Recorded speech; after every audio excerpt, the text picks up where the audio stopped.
Good morning, everyone. How are you doing today? Michael Zuber, author of One Rental at a Time. And this is your daily financial news for March 9th, Tuesday, March 9th. Got an exciting day ahead of us. I think I have four discussions going on today for you. We have our normal Millionaire Expert series at 8 with Matt, 9 with Omar. Then I have a special guest coming on at 11. We're going to talk about the 10 traits of self-made millionaires. We're going to get that recorded in one long video versus 10 short ones. And then we're going to talk with Dion, I think at 2 o'clock for Dion's talk. I think we're going to do a overrated, underrated kind of Gary V style show, which will be a lot of fun. So, yeah, I think today is going to be an awesome day. We're going to help a lot of people. And of course, remember, today is a great day to make some money. And let's just be a little bit better than yesterday. First and foremost, for all of those YouTube entertainers that have been calling a stock market crash, even though the stock market was up, which I don't really understand, congratulations. Tesla is up this morning 10%. Maybe you can stop calling a crash. I think the question all of us need to ask is, why is the NASDAQ bouncing today? Last time I checked, the NASDAQ was up, I think, 3%. Obviously, I think the NASDAQ has had 5 or 6 down days. Big tech, the big six taking a brunt of it. Now you need to ask yourself, is this a bounce? Is this a sucker's rally? Has anything meaningfully changed? It's going to be interesting to watch these young YouTube entertainers get caught, in my opinion. For me, again, I have nothing invested. So I'm just going back to my .com days and thinking about what was going on in similar circumstances. What we seem to have today is rates were backing off, right? The 10-year, which again, I'm so happy I pointed at and on January 1st on this channel. It is retreating from a peak of 1.6 or 1.61, right? It's down to about 1.5. What we need to be watching here is not only the rate, but the speed or rate of change. It has been changing too quickly, if you will, for the market to like. So they are looking at this retreat. Then if you look at the big six kind of tech companies, Tesla, the greatest example, has anything really changed there? Right? I think we can say, 3 weeks ago, 2 weeks ago, we really had a change in the market where we are going to go into a booming economy where more companies, where the consumer goes out there and does more things. So we're likely in what I call a rotation. You have to sometimes change. You can fight it. You can keep buying the dips. Unless you're Kathy Wood, you probably don't have endless amounts of cash to keep buying the dips or average down or dollar cost average or whatever nonsense you tell yourself. I think you need to ask, did something change? Now realize, I think artificial intelligence, automation, technology are long-term winners. But some of you don't have the capital, the mindset.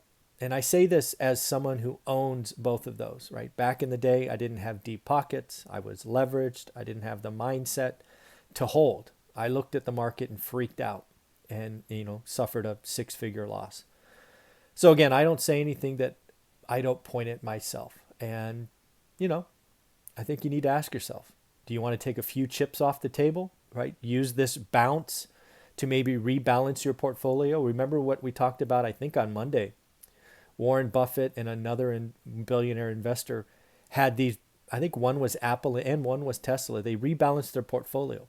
They didn't sell their entire positions. They just right-sized the position because they had a dominant stock in their portfolio. So just think about that. On to what we talked about. Remember Sunday, I think it was Saturday this week, we talked about the week ahead and a couple of earnings that I was looking at. Well, we had 2 of them today. The first was Stitch Fix. I think it actually reported after hours yesterday, but I looked at it this morning. Well, they had a bad quarter. They missed top line. They missed bottom line, but they cut guidance. That's going to hurt. I didn't check their stock this morning, but it's going to have a bad day, right? Stitch Fix. Dick's Sporting Goods, on the other hand, beat top and bottom. However, they gave guidance that was kind of in range to what analysts were expecting. And they actually hiked their dividend. Talk about a sign of the company kind of wanting to move forward. Again, they hiked their dividend 16%. I think this is something you and I are going to start to see. Lots of companies canceled their dividend the last 4 quarters. You're going to start to see it come back. You're going to start to see companies talk about the future. Again, these are signs that the economy is opening up. And I want to mean the worldwide economy, right? One of the things I noted today is we are expected to have a global economy grow at 5.7. Where is it? I wrote it down. 1 second. I want to be right. Where is it? Oh, 5.6. I didn't want to misstate. Global economy is expected to grow 5.6% this year. The global economy is coming out of a dark period. It is going to be fun to watch. It is going to be exhilarating. We are going to see grand openings. Now realize it doesn't happen overnight. It will build on itself. Every month will be better than the month before. The quarter will be better than the quarter before. You as an investor, certainly if you're in real estate, you need to figure out where you want to place your bets, what markets you want to do, because it's going to get interesting. Next up, we have Thor Industries. This is a company, frankly, I would never look at before, but is interesting today. Thor, if you don't know what they do, they make those big RVs, recreational vehicles, that have become very, very popular in the last 12 months. They beat top and bottom. You would expect that, right? However, they are yet another company and another industry talking about supply constraints impacting their ability to meet customer demand. Folks, we are going to have inflation this year. The Fed doesn't want to tell you that, but we are, at least supply-based issues. Now, it could be transitory, meaning it's short-lived. I don't know. It doesn't feel like we're set up to have. It feels like we're going to have the consumers are going to be spending. They're going to be taking what's savings off the sidelines and enjoying things. So we'll talk about that in just a minute. Again, the global economy is going to go up 5.6%. The U.S., if you are in the U.S., is expected to beat that 6.5%. Home prices. Let's talk about home prices. Again, this is very U.S. based. If you're in Europe or maybe even Asia, I'd love to talk to you. Maybe we can set up an interview. I'd love to see what's going on in your markets. But in the U.S., first and foremost, we won't have a crash. Anybody doing a crash video in real estate in 2021 is trying to get ad revenue and is disingenuous. We will have slower appreciation. Absolutely. That is fair. But hey, slower from 15 to 9 to 6, still appreciation, but it will be slower. We're going to have rising rates. The 30-year, I think, will be over 3% by the end of the year. It probably won't be at 4, but it will be over 3%. That will be enough to get some no answers from lenders, essentially removing demand from the equation. We also are going to have more supply. I'm still hanging my hat that the move-up buyers who were they didn't move. I don't know what else to call it. They just didn't sell last year. They're going to start selling. They're going to start feeling better. They're going to be confident in their jobs, all of those things. So supply is coming. And I think it's around the corner. I think it's as soon as April, right? I think it's 30, 45 days away. We're going to see supply jumps. Next up, we got that $1,400 coming to lots of Americans and families, which is nice. It'll carry us through the end of this dark period. A lot of folks are going to save it. A lot of folks are going to invest it in the stock market, but it also will help a lot of people. So good. Let's get to the end of this and be done with it. The real question you and I need to figure out, and again, this is my first health crisis, likely yours. What is the consumer going to do? I've invested through a couple of crises in the past, right? Y2K or .com, the Great Recession. And for the most part, the consumer was pretty easy to figure out. But we've been in this a year. Is a year long enough to change behavior? That's the big question. If you are changing behavior, how? I got to figure this out, right? I'm committing lots of money to new investments, so I need to figure this out.